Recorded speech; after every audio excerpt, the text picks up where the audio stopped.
Ya, halo semua. Semoga kita pada saat ini diberkati oleh Tuhan. Pada saat ini saya akan melanjutkan pembahasan kita dan pendalaman dari kitab Wahyu. Pada saat ini satu topik yang kita akan bahas terdapat dalam pasal Wahyu pasal 5 yang mengangkat topik pembahasan tentang 24 tua-tua. Pertanyaannya ialah siapakah ke-24 tua-tua itu? Pada saat ini kita coba akan membahasnya, dan hal ini merupakan pendalaman pembelajaran Alkitab yang diambil dari kitab Wahyu, khususnya kitab Wahyu pasal 5. Perlu kita pahami bahwa pandangan tradisional tentang 24 tua-tua ialah kelompok ini adalah mereka yang bangkit bersama Yesus dan pergi ke surga bersama Yesus ketika dia naik ke surga setelah ke pelayanannya di dunia ini. Dan tentu kita bisa temukan ini pada banyak referensi atau buku-buku. Namun, mari kita coba pelajari bersama dan mari kita ambil pelajaran serta refleksi rohani dari pelajaran hari ini. Mari kita mulai dengan membaca kitab Wahyu, kitab Ayub, ya, kitab Ayub pasal 38 ayatnya yang ke-4 dan sampai ayatnya yang ke-7. Di sini Allah mengajukan serangkaian pertanyaan kepada Ayub. Ya, kita bisa melihat sejumlah pertanyaan kepada Ayub, dan pertanyaan-pertanyaan itu yang menariknya proses penciptaan atau peristiwa penciptaan. Di sana dikatakan bahwa Allah sedang berbicara kepada Ayub. Di manakah engkau ketika aku meletakkan dasar bumi? Katakanlah, kalau engkau mempunyai pengertian. Siapa?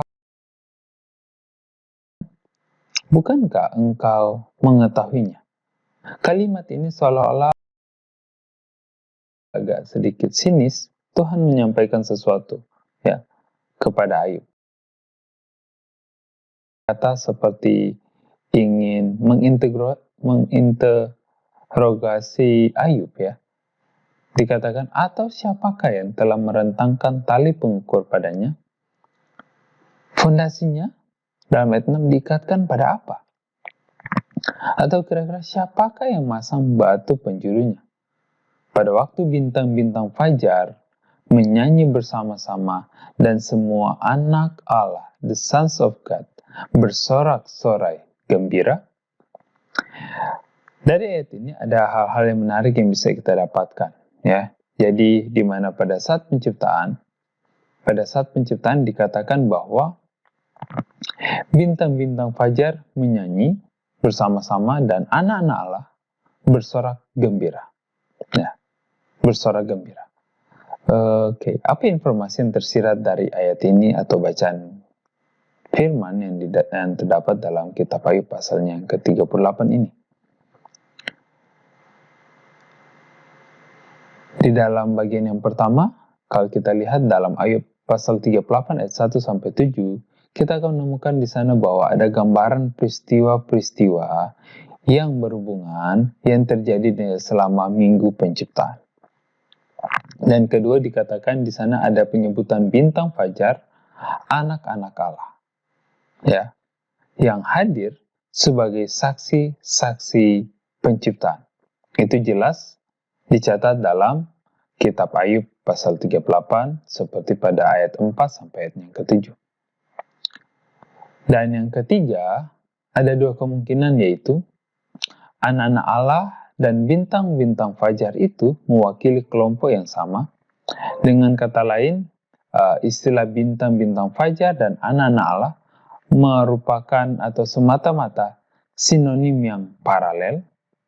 Namun, ada kemungkinan juga bintang-bintang itu adalah para malaikat dan anak-anak Allah adalah malaikat-malaikat khusus yang mewakili dunia-dunia. Saya secara pribadi meyakini bahwa bintang-bintang fajar dan anak-anak Allah itu suatu paralelisme yang mewakili satu kelompok yang sama. Jelaslah bahwa anak-anak Allah dan bintang-bintang fajar sudah ada ketika Allah menciptakan dunia ini. Apakah itu jelas? Ya, dengan kata lain, bintang-bintang fajar dan anak-anak Allah sudah eksis sebelum manusia itu ada. Mereka sudah ada saat penciptaan dunia.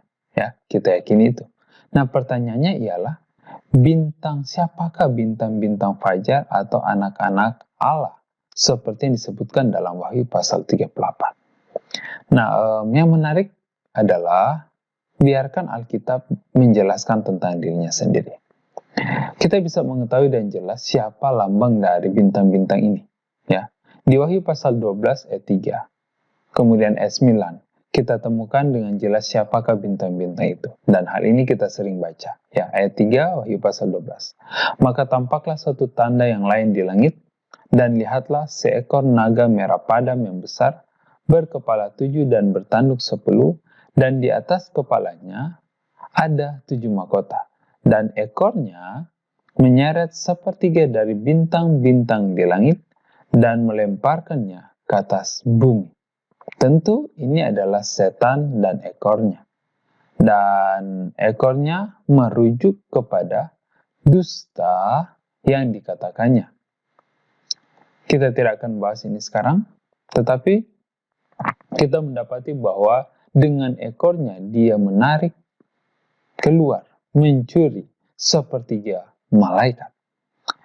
Dikatakan bahwa sepertiga bintang-bintang, ya. Dan sekarang kita tahu mereka adalah malaikat, karena ayat 9 mengatakan, dan naga besar itu dilemparkan keluar, si ular tua yang disebut iblis atau setan, yang menyesatkan seluruh dunia, dia dilemparkan ke bumi, dan malaikat-malaikatnya dilemparkan keluar bersama-sama dengan dia.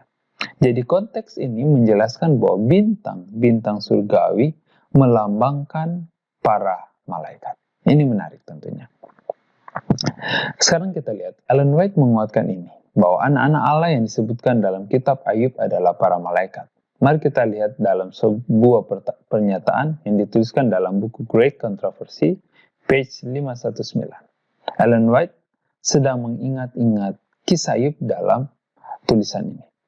Demikian katanya, kitab suci menyatakan bahwa pada satu peristiwa ketika para malaikat Allah datang mempersembahkan diri mereka di hadapan Tuhan, setan juga datang di antara mereka, bukan untuk bersujud di hadapan Raja Kekal, untuk melaksanakan rencana jahatnya sendiri terhadap orang-orang benar dengan tujuan yang sama. Dia hadir di antara manusia yang berkumpul untuk menyembah Allah.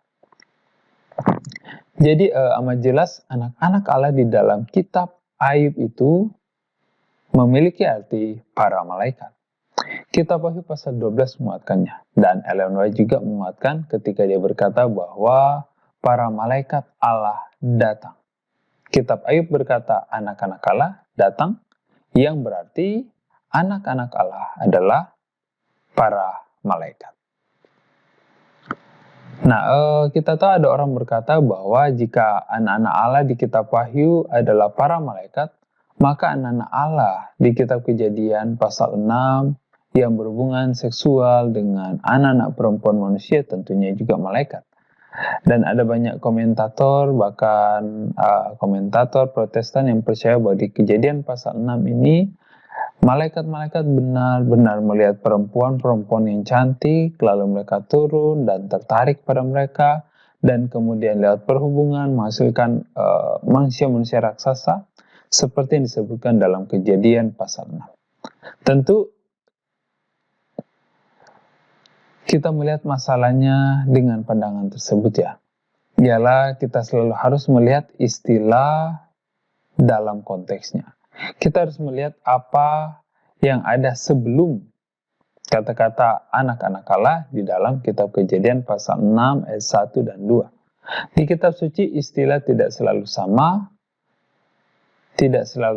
artinya, simbol tidak selalu sama artinya. Seperti saya kasih contoh, singa bisa melambangkan hal-hal yang berbeda dalam konteks yang berbeda. Misalnya, singa bisa melambangkan Kristus, namun sebagai singa dari suku Yehuda, Namun juga di dalam ayat lain, singa juga bisa melambangkan iblis yang keliling sambil mengaum mencari mangsa yang bisa dibinasakannya. Singa juga bisa melambangkan Babylon seperti yang digambarkan dalam Daniel pasal 7. Dan singa juga bisa melambangkan Yehuda, anak Yakub. Jadi, bukan karena kita menemukan singa, itu berarti dia hanya memiliki satu arti, namun Alkitab memberikan gambaran tentang arti yang lain. Ya. Tidak berarti setiap kali kita mendapatkan kata singa, itu berarti sama. Nah, begitu juga dengan ragi, kalau kita lihat ya. Kita mengatakan bahwa ragi itu melambangkan dosa. Tetapi dalam perumpamaan ragi juga melambangkan Roh Kudus. Ketika Roh Kudus hadir dalam gereja berkembang. Maka ragi bisa melambangkan Roh Kudus, juga sebagaimana dia bisa melambangkan dosa, tergantung pada kontekstual pembahasannya. Di Alkitab, bila kita baca bahwa Alkitab, pedang itu melambangkan kitab suci atau firman Tuhan. Tetapi bila kita lihat dalam pengertian lain, pedang juga bisa melambangkan kekuasaan negara untuk menghukum mereka yang melanggar hukum sipil.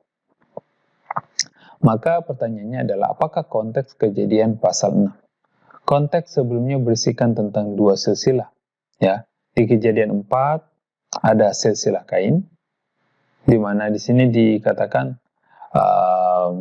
pada ayatnya yang ketiga, tiga wanita jahat disebutkan di silsilah Kain. Ya, 3 wanita jahat disebutkan dalam silsilah Kain. Ini adalah anak-anak perempuan manusia. Lalu di pasal 5 ada keturunan Set, keturunan orang-orang benar. Kemudian di Kejadian pasal 6 ayat 1 sampai dan 2 ada anak-anak Allah dan anak-anak perempuan manusia. Konteks ini mengindikasikan bahwa mereka bukanlah malaikat. Ya. Nah, di Lukas 3:38 tertulis bahwa Adam adalah anak-anak Allah.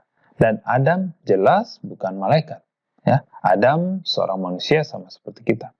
Jadi manusia juga bisa disebut anak-anak Allah.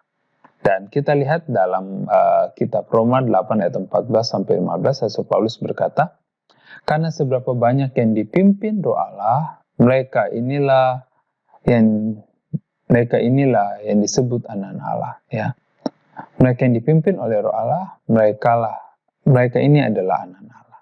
Nah, berapa banyak dari kita yang mendengarkan saat ini, ya, menganggap dia anak Allah, ya. Di mata saya, kita itu atau semua kita itu tidak seperti malaikat tentunya, ya. Kita semua yang hadir ataupun mendengarkan materi ini, kita semua adalah manusia, ya. Namun, apakah kita mengerti poin yang disampaikan ini? Ya, jadi dengan kata lain, kita tidak bisa menggabungkan Kejadian pasal 6 dengan kitab Ayub. Karena konteksnya berbeda, dan istilah anak-anak Allah bisa mempunyai arti yang berbeda dalam konteks yang berbeda. Mari kita lanjut ya. Kita akan melihat ada rapat Dewan Surgawi yang pertama yang kita dapat informasinya dari Alkitab. Ini terdapat dalam Ayub 1 ayat 6 dan 7. Dikatakan bahwa pada suatu hari datanglah anak-anak Allah. Ya. Pertanyaannya adalah siapakah anak-anak Allah yang dimaksud?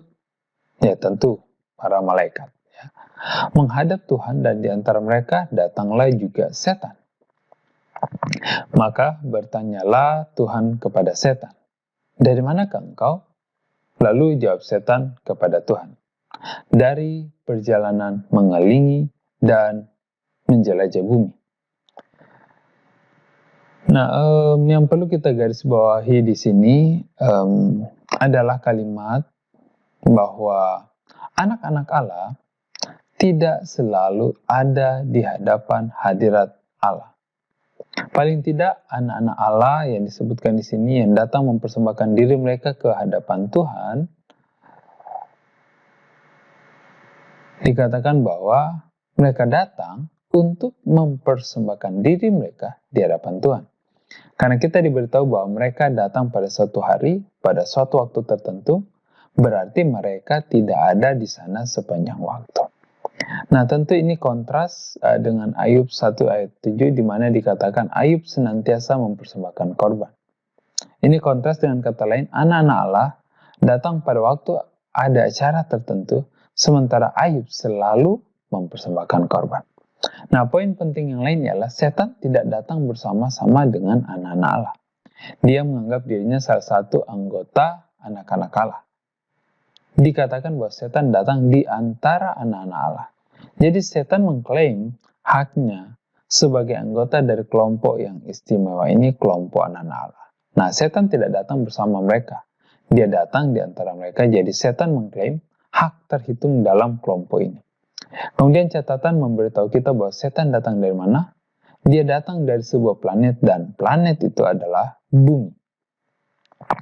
Maka jika setan datang ke rapat surgawi ini sebagai wakil planet bumi, kira-kira wakil-wakil yang lain yang juga datang ke rapat surgawi ini adalah siapa? Ya. Tidak akan terlalu melenceng untuk meyakini bahwa anak-anak Allah yang lainnya ini juga bisa jadi datang dari planet-planet lain. Apakah kita mengikuti sampai saat ini ya? Nah, karena mereka datang untuk mempersembahkan diri mereka di antara anak-anak Allah di Dewan Surgawi ini.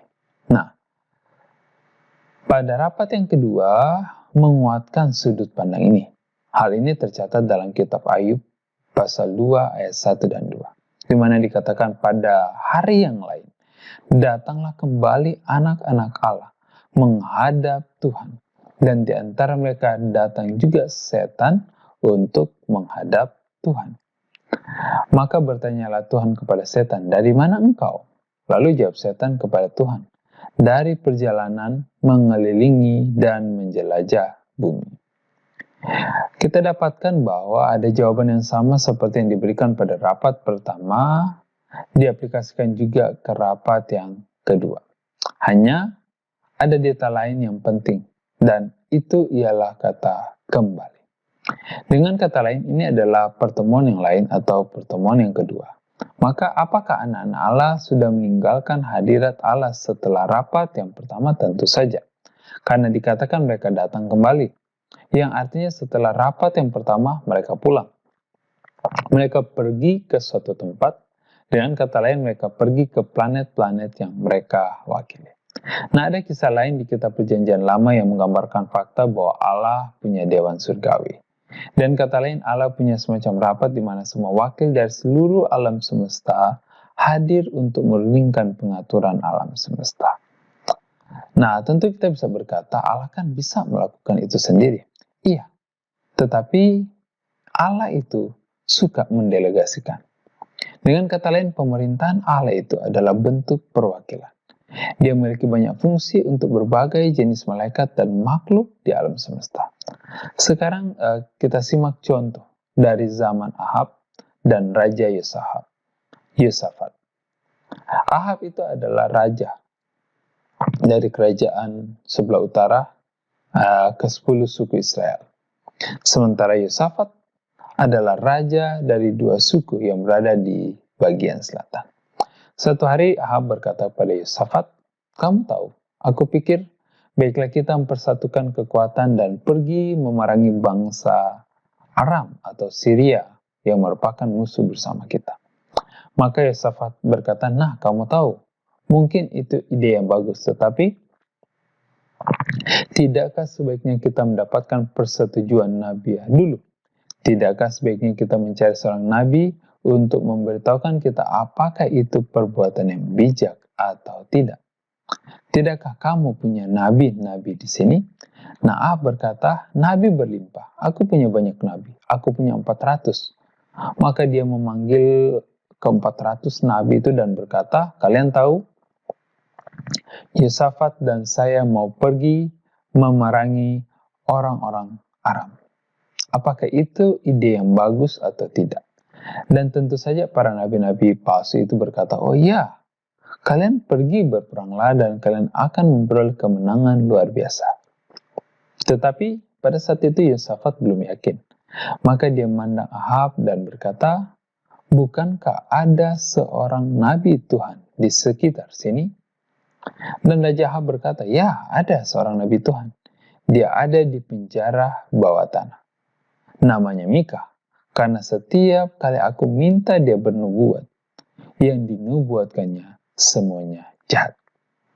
Nah, Mika dipanggil karena Yosafat yang meminta. Jadi dia dibawa dari penjara, dan sekarang Mika akan mengatakan sesuatu yang sangat menarik tentang apa yang terjadi di surga. Mari kita baca dalam kitab 2 Tawarik 18 ayat 18-22.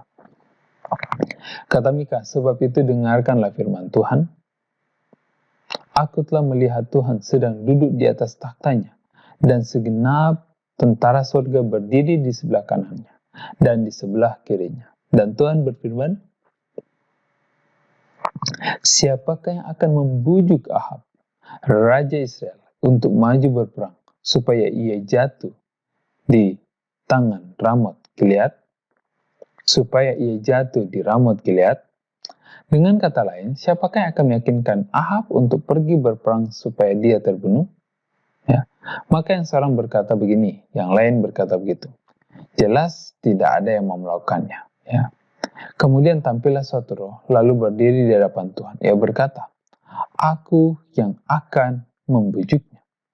Tuhan bertanya kepadanya, dengan cara apa? Maka jawabnya, aku akan keluar dan menjadi roh dusta dalam mulut semua nabinya. Pertanyaannya adalah, apakah ini malaikat yang setia? Apakah ini malaikat yang tidak jatuh dalam dosa? Memakai dusta untuk menipu Ahab pergi berperang?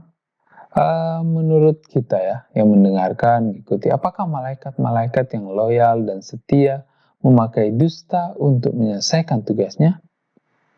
Kira-kira kita analisis ya, siapakah roh ini? Roh ini ialah setan ya. Apakah setan hadir di rapat Dewan Surgawi? Ya. Ada contoh lain dari perjanjian lama tentang suatu Dewan Surgawi di mana setan datang untuk mewakili planet bumi. Dan sekarang Allah memberinya izin. Dikatakan, dan Tuhan berkata, engkau akan membujuknya. Dan engkau akan berhasil pula.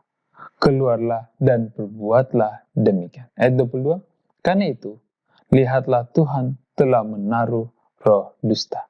Ini bukan kehendak dari Allah ya. Ini adalah izin dari Allah.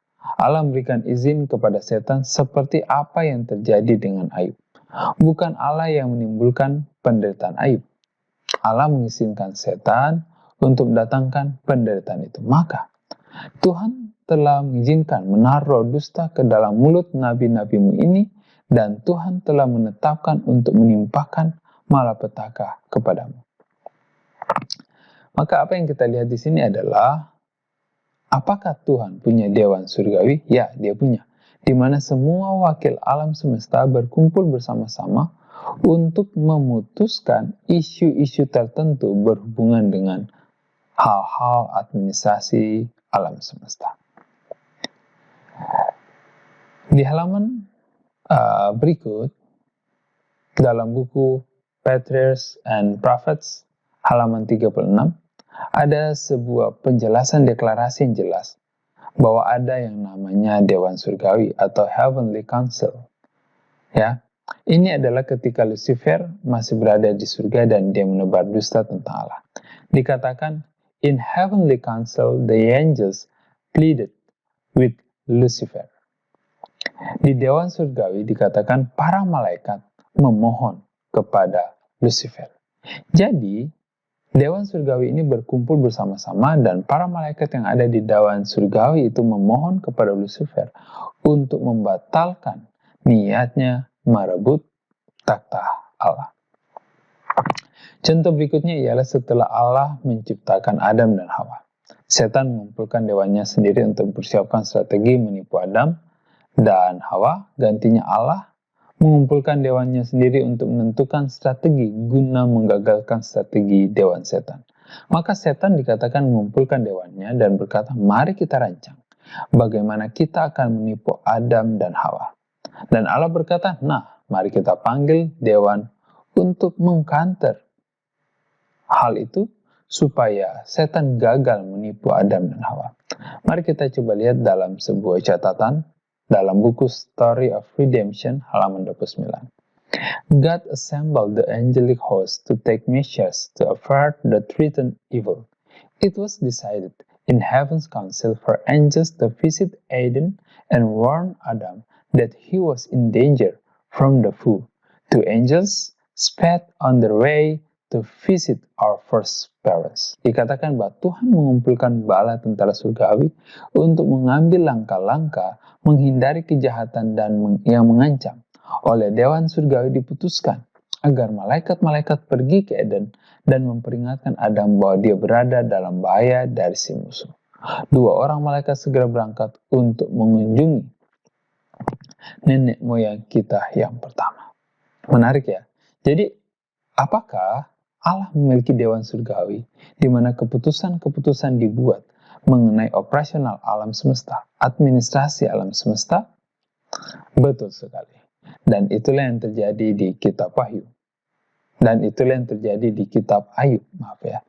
Dewan Surgawi berkumpul bersama-sama untuk berunding dan tentu saja hadir di sana setan mewakili bumi. Dan sebentar lagi kita akan berbicara mengenai mengapa dia mewakili planet bumi pada saat itu. Mari kita perhatikan dan simak apa yang apa kata Ellen White tentang identitas ke-24 tua-tua menurut ke-24 tua-tua. Ya, menurut Roh Nubuat, anak-anak Allah adalah para pemimpin bala tentara surgawi dan wakil-wakil dari dunia-dunia yang tidak pernah berdosa. Mereka adalah anggota Dewan Surgawi. Mari kita simak pernyataan yang dicatat dalam buku Desire of Ages. The commanders of the angel host, the sons of God, the representatives of the unfallen worlds, are assembled.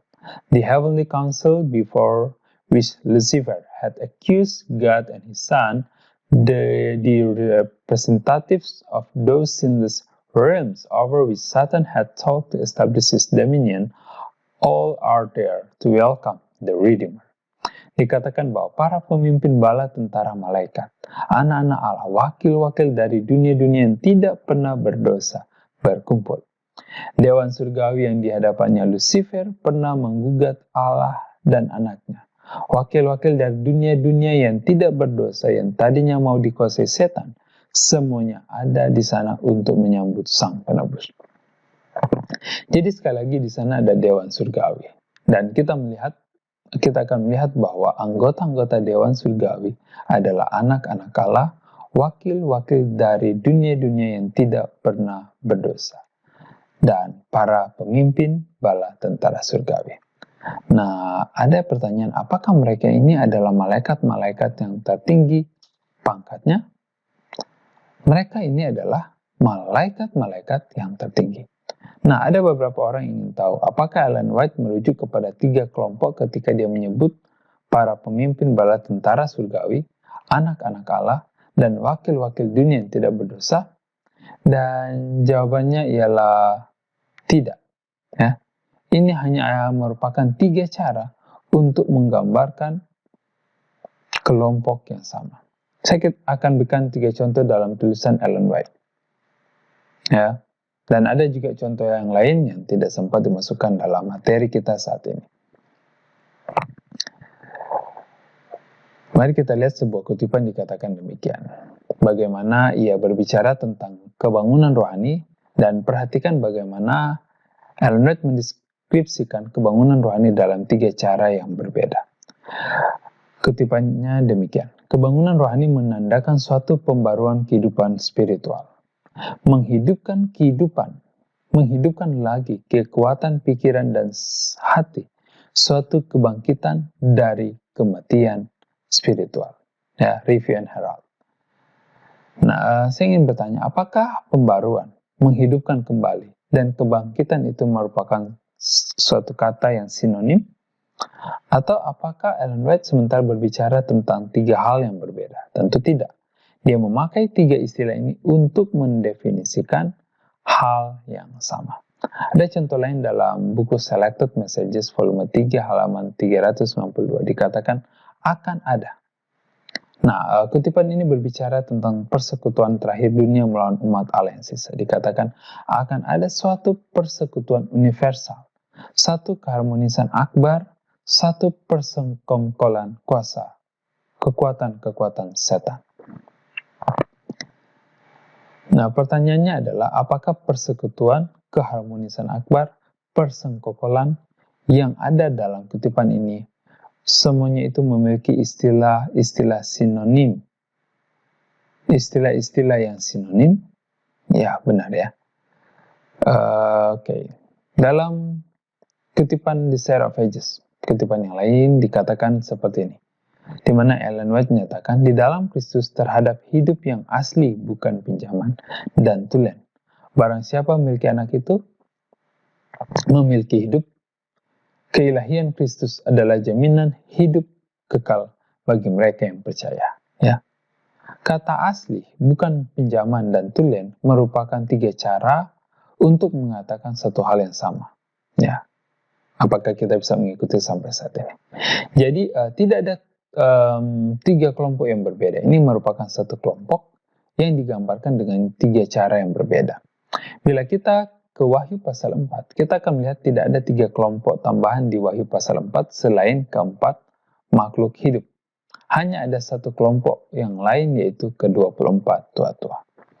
Nah, ketika disalib, Yesus memperoleh kemenangan atas setan, di mana seluruh alam semesta, langit semesta, semua yang hidup di alam semesta ini bersuka cita.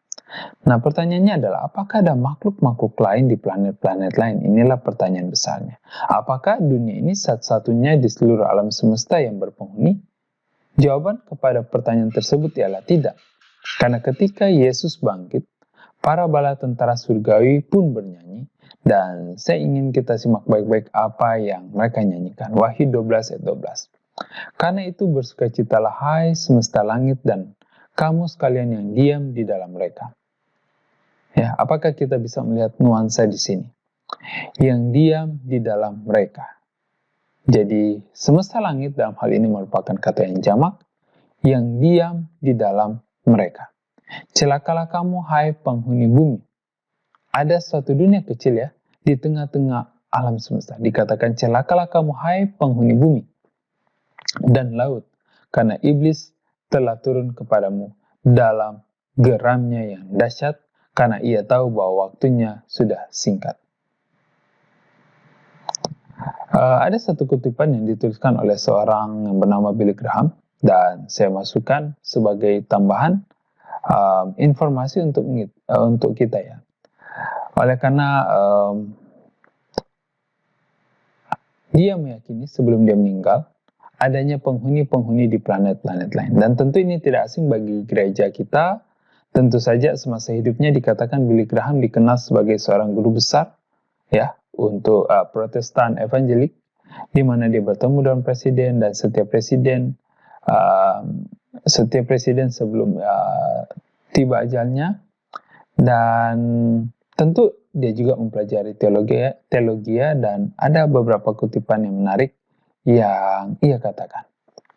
Dia katakan seperti ini, saya yakin ada kehidupan di planet-planet lain. Kita memiliki galaksi Bima Sakti. Dan mereka sekarang berspekulasi bahwa ada berjuta-juta dan berjuta-juta galaksi. Dan dalam setiap galaksi ada triliunan bintang, planet, dan semuanya itu. Saya tidak bisa membayangkan bahwa hanya di planet kita lah ada kehidupan. Itu merupakan perkataan yang sangat egois bagi kita sebagai planet. Dan saya meyakini bahwa Allah adalah Allah semuanya itu, dan itulah mengapa Allah begitu mengagumkan dan begitu besar. Dan mengapa bila mana saya datang menghadap hadiratnya, saya merasa begitu tidak layak. Jadi ada dunia-dunia yang lain dengan penghuni-penghuni di dunia-dunia itu. Dan setiap dunia mempunyai satu wakil yang mewakili dunia itu di Dewan Surgawi. Dan mereka inilah yang disebut anak-anak Allah. Nah, kita sudah mempelajari bahwa ke-24 tua-tua adalah malaikat. Kita berkata, dari mana kita tahu mereka malaikat ya? Mereka adalah anak-anak Allah, dan kita sudah melihat bahwa anak-anak Allah adalah malaikat menurut kitab Wahyu pasal 12. Dan menurut Ellen White ya. Tetapi bagaimanakah kita tahu bahwa ke-24 tua-tua adalah malaikat dan bahwa mereka sama dengan anak-anak Allah? Mari kita lihat dalam Wahyu pasal 5 ayat 5. Ada ayat yang sangat penting, ya. Dikatakan demikian, tetapi berkatalah seorang tua-tua itu kepadaku. Di sini kita dapati ada seorang tua-tua berbicara kepada Yohanes. Berkatalah seorang dari tua-tua itu kepadaku, jangan engkau menangis, lihatlah, singa dari suku Yehuda, yaitu Akar Daud, telah menang untuk membuka gulungan kitab itu dan melepaskan ketujuh meterainya. Jadi siapakah yang berbicara kepada Yohanes? Ya, jelas dikatakan salah satu tua-tua yang berbicara kepada Yohanes. Tapi mari kita lihat komentar dari Ellen White. Dia berbicara tentang hal yang sama, yaitu kitab yang termeterai itu. Gulungan ini ditulis di bagian dalam dan luarnya. Dan Yohanes berkata, aku banyak menangis karena tidak ada orang yang didapati layak untuk buka dan baca kitab itu, maupun untuk memandangnya. Sekarang kita lihat komentarnya.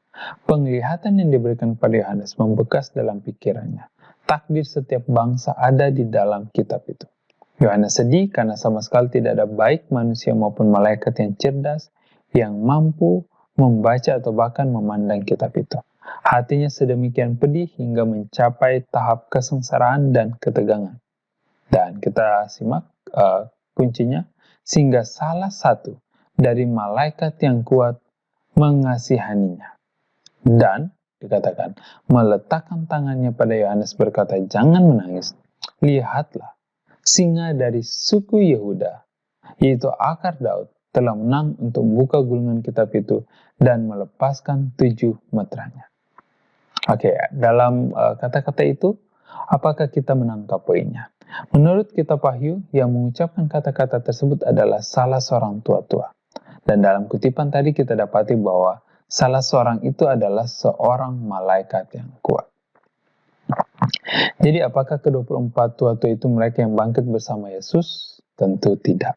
Dan mereka juga bukan bagian dari bala tentara malaikat, karena Ellen White dalam pernyataan ini mengatakan bahwa ketika Yohanes sangat galau, sangat sedih dengan ketidakmampuan semua manusia maupun malaikat untuk membaca isi kitab itu.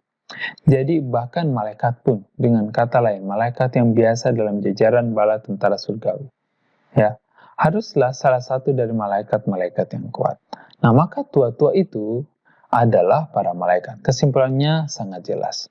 Menurut ayat 5, salah satu dari ke-24 tua-tua itu berbicara kepada Yohanes, namun Ellen White mengidentifikasi tua-tua itu sebagai salah satu dari malaikat-malaikat yang kuat ini. Ya, ini menjelaskan, mengindikasikan bahwa ke-24 tua-tua bukanlah manusia, melainkan malaikat.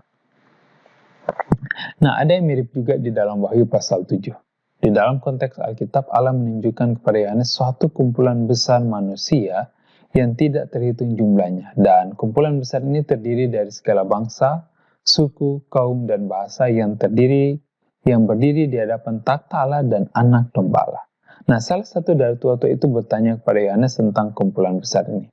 Dan ini terdapat dalam Wahyu 7 ayat 13. Dan seorang dari antara tua-tua itu, nah, perhatikan istilahnya, seorang dari tua-tua itu menjawab dan berkata kepadaku, siapakah mereka? Siapakah mereka yang memakai jubah putih itu dan dari manakah mereka datang?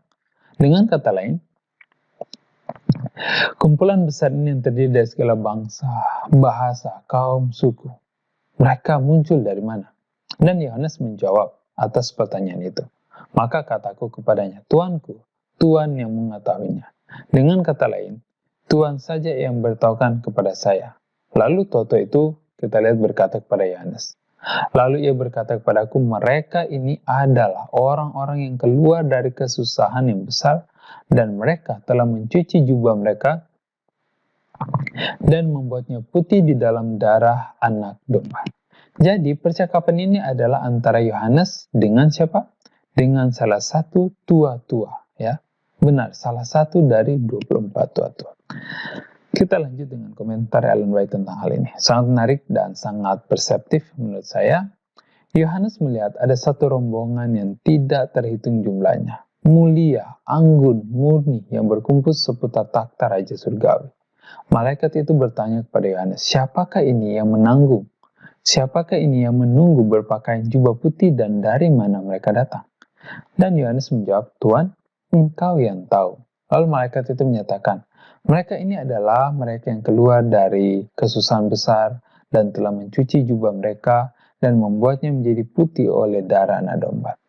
Sekali lagi, di sini ada kesimpulan yang tidak bisa kita hindari atau kita elakkan. Di mana dalam konteks aslinya di Alkitab, salah satu tua-tua yang menjalin percakapan dengan Yohanes. Ya, sementara Ellen White pun mengidentifikasi tua-tua itu sebagai salah satu malaikat yang kuat. Sekarang paragraf berikutnya sangat penting. Ya, ada kesimpulan yang vital yang akan kita dalami nanti. Jelas bahwa tua-tua itu bukanlah anggota kumpulan besar dari setiap bangsa, bahasa, dan suku. Ya, pertanyaannya adalah apakah tua-tua itu salah satu dari anggota bangsa, suku, kaum, dan bahasa? Tidak ya, tentu bukan. Maka jika kita tiba di Wahyu 5 ayat 9 dan 10, kita akan mendapati bahwa ini sangat berharga. Para tua-tua bukan bagian dari kumpulan yang besar. Ingat, ini hal yang penting ya. Kita akan melihat bahwa ini adalah poin yang penting karena dalam Wahyu 5 ayat 9 sampai 10 dalam terjemahan King James Version memberikan kesan seolah-olah para tua-tua telah ditebus dari setiap suku, bahasa, kaum, dan bangsa. Yang seharusnya bukan ya. Mari kita lihat kutipan Ellen White dalam buku Sermons and Talks halaman atau page 53 dikatakan, Yohanes melihat suatu rombongan yang berdiri seputar takhta Allah dan malaikat itu bertanya kepadanya. Ya, kira-kira siapa yang bertanya kepadanya? Salah satu dari tua-tua itu. Siapakah mereka yang berjubah putih? Dia menjawab, Tuhan yang tahu. Lebih lanjut, malaikat itu berkata, mereka ini adalah yang telah mencuci jubah mereka dan membuatnya putih dalam darah anak domba. Ada sebuah mata air di mana kita bisa mencuci setiap noda ketidakmurnian. Selebihnya, malaikat itu berkata, ya, dia akan membimbing mereka ke mata air kehidupan, akan menghapus semua mata air dari mata mereka. Ini adalah hak istimewa yang menggembirakan bagi mereka yang telah melihara perintah-perintah Allah di bumi. Sebuah janji yang indah tentunya. Lalu pernyataan terakhir dari kutipan Ellen White dikatakan, sementara Yohanes melihat orang banyak berdiri mengelilingi takhta Allah, diajukanlah pertanyaan, siapakah mereka ini yang memakai jubah putih dan dari mana dia datang? Mereka ini adalah yang keluar dari kesusahan besar, jawab malaikat itu, dan yang telah mencuci jubah mereka dan membuatnya menjadi putih dalam darah anak domba. Mungkin ada yang berkata ya, dikatakan bahwa ke-24 tua-tua itu mempersembahkan doa umat Allah di surga. Bagaimana kok bisa mereka adalah malaikat? Bukankah Yesuslah yang mempersembahkan doa-doa kita? Nah, mari kita lihat satu kutipan pernyataan menarik dari Ellen White. Sesungguhnya dikatakan Wahyu 5:8 mengatakan bahwa ke-24 tua-tua bermain kecapi. Mereka mempersembahkan doa orang-orang saleh di hadapan Allah. Mari kita simak siapakah mereka yang mempersembahkan doa-doa umat Allah. Dan dalam pembahasan sebelumnya kita juga sempat membahas anak tangga yang dilihat oleh Yakub. Apakah malaikat-malaikat terlibat dalam membawa doa-doa kita kepada Allah dan mencampur doa-doa kita dan lupa kepada Yesus ketika doa-doa mereka tiba di surga? Tentu saja. Mari kita lihat kutipan ini. Makhluk-makhluk surgawi ditunjuk untuk menjawab doa-doa mereka yang bekerja tanpa pamrih bagi kepentingan dan tujuan Allah. Dan siapakah yang melakukan ini? Semua malaikat tidak. Malaikat yang tertinggi di istana surgawi ditunjuk untuk menyusun doa-doa yang dikirim ke Allah demi memajukan tujuan Allah. Setiap malaikat punya pos tugasnya sendiri yang khusus yang tidak boleh ditinggalkannya ke tempat lain. Seandainya dia meninggalkannya, maka kuasa kegelapan akan mendapat keuntungan. Jadi, jika para tua-tua adalah malaikat yang kuat atau malaikat-malaikat yang tertinggi, mereka tentu tidak mungkin adalah manusia, buah sulung yang telah dibangkitkan bersama Yesus. Oke, apakah kita bisa mengikuti sampai saat ini ya? Sekarang ada pertanyaan, mengapa setan ada di antara anak-anak Allah? Sepertinya ada yang sumbang ya, ada nada sumbang di surga. karena dia ada di sana, seolah-olah merusak suasana rapat dewan. Pertanyaannya adalah mengapa setan ada di sana?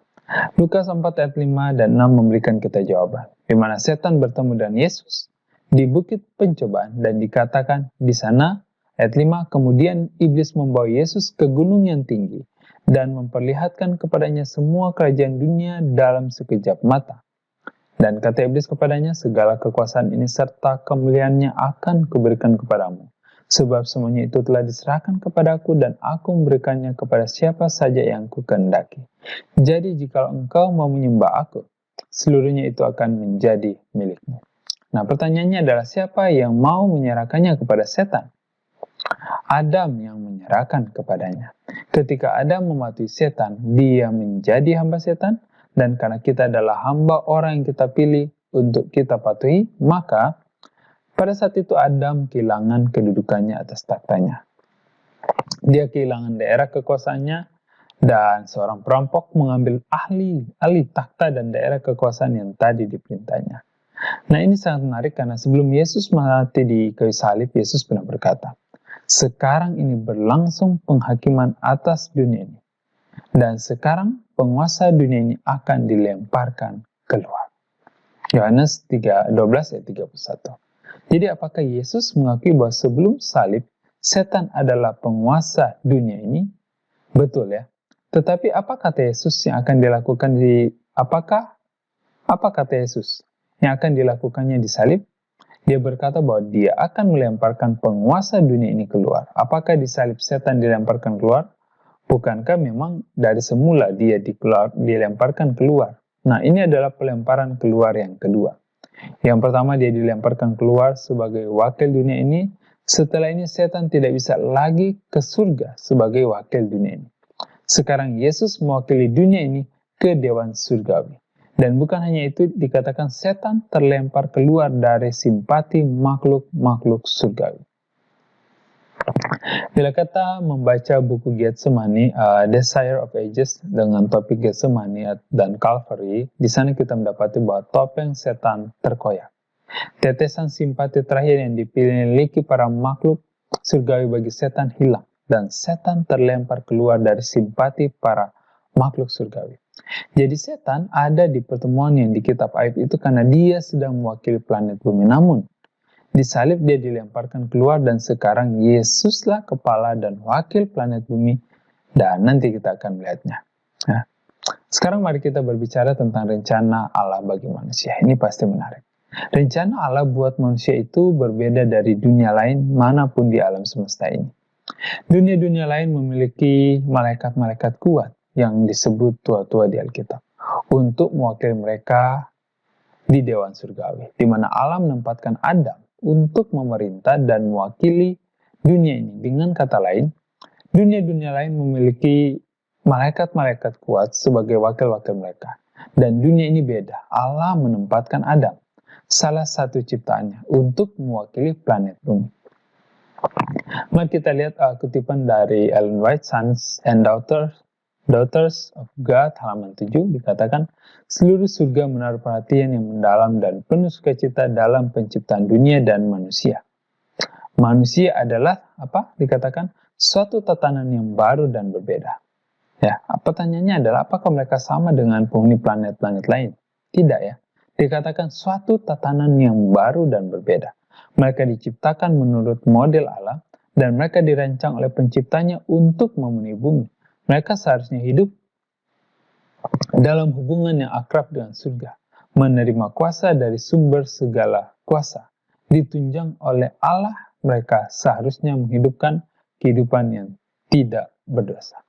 Jadi rencana Allah bagi dunia ini berbeda dan khas dari rencananya bagi dunia-dunia yang lain. Allah menciptakan Adam dan Hawa sedikit lebih rendah ya daripada malaikat menurut Mazmur 8 ayat 3 dan 5 yang diulang kembali di kitab Ibrani. Jika manusia lulus ujian dan pencobaannya, Allah merencanakan untuk, sekarang dengarkan mengapa rencananya berbeda. Allah merencanakan untuk mengisi tempat-tempat kosong yang ditinggalkan Lucifer dan malaikat-malaikatnya di surga ketika mereka jatuh dengan orang-orang tebusan Tuhan. Sesungguhnya bahkan sebelum ada kebutuhan penebusan, Allah sudah merencanakan di bumi akan ada kelahiran untuk menggantikan tempat-tempat kosong yang ditinggalkan setan dan malaikat-malaikatnya di surga, bahkan sebelum dibutuhkan adanya penebusan. Itulah rencana Allah.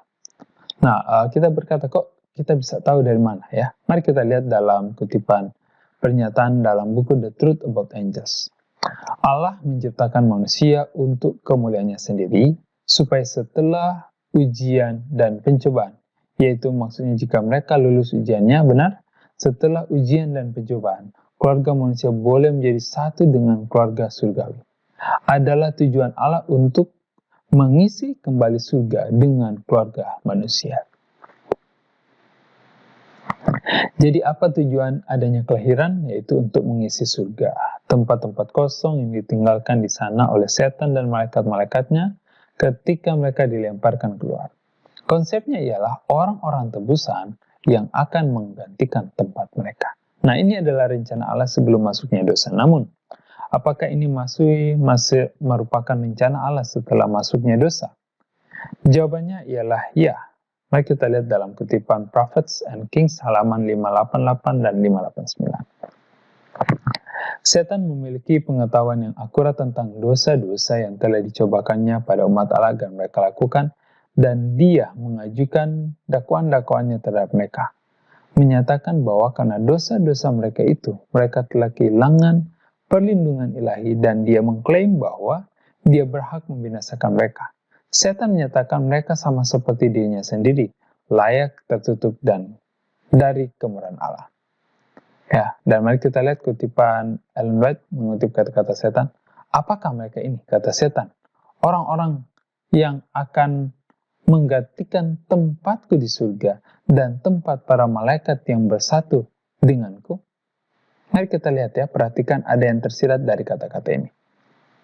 Mereka mengaku patuh pada hukum Allah, tetapi apakah mereka sudah memelihara ketentuan-ketentuannya? Bukankah mereka lebih mencintai diri sendiri daripada mencintai Allah? Bukankah mereka telah menempatkan kepentingan mereka sendiri di atas pelayanan Allah? Bukankah mereka juga mencintai segala hal yang dari dunia? Lihatlah dosa-dosa yang telah menodai hidup mereka. Lihatlah keegoisan mereka, dengki mereka, kebencian mereka satu sama lain. Apakah Allah akan melemparkan aku dan malaikat-malaikatku dari hadiratnya, namun memberi pahala kepada mereka ini yang juga bersalah dengan dosa-dosa yang sama? Engkau tidak boleh berbuat demikian, oh Tuhan, sesuai keadilan. Keadilan menuntut mereka harus dijatuhi hukuman. Ini adalah pernyataan yang lain. Bapa berunding dan anaknya sehubungan dan niat untuk segera melaksanakan rencana mereka menjadikan manusia sebagai penghuni bumi. Bapa akan menempatkan manusia dalam pencobaan untuk menguji kesetiaannya sebelum dia boleh diberikan jaminan kekekalan. Jika manusia lulus ujian yang dianggap Allah layak untuk membuktikannya, akhirnya dia akan menjadi, kita perhatikan, apa rencana Allah bagi manusia? Akhirnya manusia akan menjadi sederajat dengan para malaikat. Manusia direncanakan menerima kemurahan Allah dan dia akan bisa bergaul dengan para malaikat dan para malaikat dengannya. Jadi dengan kata lain, rencana Tuhan ialah jika manusia lulus ujian, maka mereka akhirnya akan menjadi sederajat dengan para malaikat. Karena mereka akan mengisi tempat-tempat kosong yang ditinggalkan oleh setan dan malaikat-malaikatnya. Dalam buku The Truth About Angels halaman 49, Ellen White membuatnya dalam bentuk eksplisit ya. Dia menyatakan tempat-tempat kosong di surga yang terjadi karena kejatuhan setan dan para malaikatnya akan diisi oleh orang-orang tebusan Tuhan. Apakah ini jelas? Ya, sangat jelas. Nah, di mana kita temukan bukti di Alkitab bahwa Allah menjadikan sistem reproduksi untuk tujuan ini, di mana di Alkitab kita temukan konsep bahwa Allah menciptakan manusia sedikit lebih rendah daripada malaikat, dan jika mereka lulus ujian, mereka akan menjadi seperti malaikat, sederajat dengan malaikat. Nah, tentu ada dasar yang Alkitabiah untuk itu. Ya, kita ingat pembicaraan Yesus dengan orang-orang Saduki tentang kebangkitan. Lukas 20 ayat 34-36. Ya, karena mereka saat itu mengajukan skenario yang mereka karang mengenai 7 perkawinan, benar? Maka mereka mencoba menempatkan Yesus pada posisi yang terjepit. Dikatakan orang-orang Saduki, mereka adalah orang-orang yang tidak percaya akan kebangkitan. Orang Saduki percaya manusia menjalani hidupnya, dan begitu dia mati, selesailah semuanya. Tidak percaya, mereka percaya tidak ada kebangkitan. Dan mereka juga tidak percaya pada kebakaran jiwa. Mereka juga tidak percaya itu bahwa jika seorang mati, jiwanya masih terus hidup. Ya, kita tahu bahwa jika seorang mati, jiwanya masih tetap ada atau terus hidup. Ya, itulah sebabnya dikatakan mereka membenci orang-orang Farisi karena orang-orang Farisi percaya pada kebakaran jiwa. Dan orang-orang Farisi percaya pada kebangkitan orang mati. Dan Rasul Paulus berkata di kitab Kisah Rasul, kita tahu ya, yang menarik di zaman Kristus ada segala jenis sekte Yahudi. Kita bisa menyebut mereka denominasi, dan mereka pun saling tidak menyukai satu dengan yang lain. Ada denominasi atau golongan Zelot, ada golongan Essenes, ada juga golongan Farisi, dan ada juga golongan Saduki. Semua ini denominasi yang berbeda. Dan apa yang perlu kita tahu bahwa mereka tidak menyukai satu sama lain. Mereka semua mengklaim diri mereka adalah Yahudi, tetapi mereka tidak menyukai satu sama lain. Nah, tapi hal yang menarik ialah demi menghancurkan musuh bersama, ya. Nomor satu, mereka semuanya bersatu. Dan mereka menyingkirkan perbedaan-perbedaan teologi mereka. Nah, apakah ini terdengar familiar ya? Ini persis apa yang terjadi, ya, sedang terjadi di dunia sekarang ini, ya. Kita tahu saat ini ada seorang ya yang sangat berbahaya. Dia berkunjung kemana-mana kepada semua pimpinan agama, berusaha untuk menarik agar seluruh kekristenan bersatu, untuk supaya mereka melupakan perbedaan doktrin mereka dan hanya mengatakan mari kita saling mengasihi, ya. Dan mari kita sama-sama menyelesaikan masalah planet ini. Dan kita tahu bahwa mari kita selesaikan masalah perubahan iklim, ya, masalah kemiskinan, masalah imigrasi, masalah perpecahan dalam keluarga, dan masalah lainnya. Dan mari kita hidup rukun. Seolah-olah secara tidak sadar mereka diajak untuk melupakan konsep teologi. Penting bahwa kita perlu memahami bahwa teologi, pengetahuan tentang Tuhan itu adalah fondasi yang hidup dan penting. Lihat apakah memahami status orang mati itu penting? Ya, mengapa? Karena bukankah itu hanya sesuatu yang pengetahuan? Tentu. Sepenting apakah kita perlu memahami keadaan orang mati? Ya, hal ini menekankan kepada kita sangat penting. Karena jika kita percaya yang mati itu tidak mati, setan akan menipu kita dan menyamar sebagai seorang kerabat kita yang sudah mati yang datang kepada kita dan mengajarkan hal-hal yang tidak alkitabiah kepada kita. Dan kita akan mempercayainya karena kita mempercayai mata kita, telinga kita lebih daripada apa yang dikatakan Allah. Jadi, apakah posisi teologi dan status orang mati itu sangat penting? Ya, percayalah bahwa doktrin itu penting. Ya, bagaimana dengan Sabat? Ya, apakah doktrin Sabat itu penting? Percayalah bahwa itu adalah ujian besar bagi kita pada akhir zaman ini. Masalahnya di saat ini dikatakan bahwa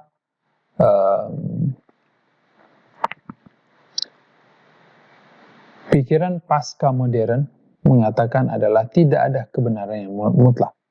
Kebenaranmu sama validnya dengan kebenaranku. Jadi jika kamu mau meyakini 2 ditambah 3 itu 7, oke saja. Ya. Jika kamu mau meyakini 2 ditambah 3 itu 5, itu juga oke. Keduanya sama-sama benar karena kebenaran itu relatif. Hal ini terjadi karena tidak ada minat dalam teologi sekarang ya. Orang-orang hanya tertarik umumnya pada yang sifatnya sentimental, pada yang eksistensial. Apa yang membuat mereka merasa nyaman, dan perasaan bisa saja berubah, tentu kita tahu itu ya. Saat ini saya bisa merasa riang, gembira, bisa merasa sedih pada detik berikutnya, tetapi Apa yang perlu kita sadari bahwa apa yang dikatakan oleh firman itu tidak berubah. Firman Allah tetap selama-lamanya. Ya. Mari kita simak dalam Lukas 20 ayat 34-36. Jawab Yesus kepada mereka, orang-orang zaman ini kawin dan dikawinkan. Pertanyaannya adalah, apakah rancangan Allah untuk supaya adanya perkawinan? Ya. Tetapi dikatakan, mereka yang dianggap layak untuk mencapai zaman yang itu, ya, zaman yang akan datang dan kebangkitan dari orang mati, tidak kawin maupun dikawinkan, ya. Mereka juga tidak dapat mati lagi karena mereka sama seperti malaikat-malaikat dan mereka adalah anak-anak Allah sebagai anak-anak kebangkitan. Mari kita melihat beberapa konklusi yang kita dapatkan lewat pelajaran kita hari ini. Yang pertama, Allah menentukan perkawinan hanya untuk zaman ini demi tujuan yang tertentu. Kedua, di dunia yang akan datang tidak akan ada perkawinan, karena perkawinan sudah menggenapi tujuannya. Apakah poin ini jelas? Karena perkawinan sudah akan menggenapi tujuan, memenuhi tempat-tempat kosong yang ditinggalkan oleh setan dan malaikat-malaikatnya di surga. Benar sekali. Kesimpulan yang ketiga, jadi di dunia akan datang umat tebusan akan menjadi sederajat dengan para malaikat dan dengan demikian memenuhi rancangan asli Allah. Dan akhirnya seperti para malaikat, manusia akan disebut anak-anak Allah. Jadi apakah ada dasar Alkitabiah untuk komentar Ellen White tentang reproduksi yang ditetapkan guna mengisi tempat-tempat di surga yang ditinggalkan kosong ketika setan dan malaikat-malaikatnya jatuh? Tentu saja, ya. Ada dasar Alkitabiah yang kokoh dan dasar itu terdapat di sini dalam kata-kata Yesus. Dalam buku Biblical Ministry ada komentar Ellen White di mana menguatkan apa yang baru kita bahas. Dikatakan ada orang-orang sekarang yang menyatakan keyakinan mereka bahwa akan ada perkawinan dan kelahiran di dunia baru. Kita tahu bahwa kemanapun saya pergi, ya, ada banyak orang yang bertanya ataupun banyak kita dengarkan, apakah ada perkawinan di dunia yang akan datang? Dan jawaban yang sederhana bahwa Alkitab dan Roh Nubuat dengan tegas dan jelas mengatakan tidak ada perkawinan. Jika kita mau kawin, ya lakukan di bumi ini. Karena itu tidak akan terjadi di surga. Nah, hal yang penting yang perlu kita pahami bahwa bila seseorang ingin kawin, ya, dan mencari pasangan, tentu perlu ada pemilihan yang tepat. Dalam kutipan tadi dilanjutkan bahwa ada orang-orang sekarang yang menyatakan keyakinan mereka bahwa akan ada perkawinan dan kelahiran di dunia baru, tetapi mereka yang mempercayai kitab suci tidak bisa menerima doktrin seperti itu. Doktrin bahwa anak-anak akan dilahirkan di dunia baru bukanlah bagian dari kata-kata nubuat yang pasti. Kata-kata Kristus sudah sangat jelas, ya, untuk tidak disalahpahami, dan kata-kata ini seharusnya mengakhiri untuk selama-lamanya pertanyaan tentang perkawinan dan kelahiran di dunia baru. Baik mereka yang dibangkitkan dari orang mati maupun mereka yang akan diubahkan tanpa mengalami kematian tidak akan kawin atau dikawinkan. Mereka akan menjadi seperti malaikat-malaikat Allah, anggota dari keluarga kerajaan. Nah, apa yang kita akan pelajari nanti ialah merupakan bayangan dari tahapan-tahapan yang terjadi di bait suci surgawi. Karena pelayanan di bumi adalah refleksi dari pelayanan surgawi. Maka, sebagaimana gereja di bumi ada tua-tua yang melayani, fungsi-fungsi mereka adalah refleksi dari fungsi-fungsi para tua-tua di Dewan Surgawi. Karena gereja yang di bumi adalah refleksi dari gereja yang di surga menurut Roh Nubuat. Pelajaran kita untuk hari ini agak panjang, namun saya percaya bahwa lewat pelajaran ini kita akan diberkati, dan jangan lewatkan untuk pelajaran berikutnya, karena pelajaran berikutnya merupakan kelanjutan dari pelajaran kita saat ini yang juga akan membahas tentang ke-24 tua-tua. Sekian dan terima kasih. Semoga kita semua diberkati.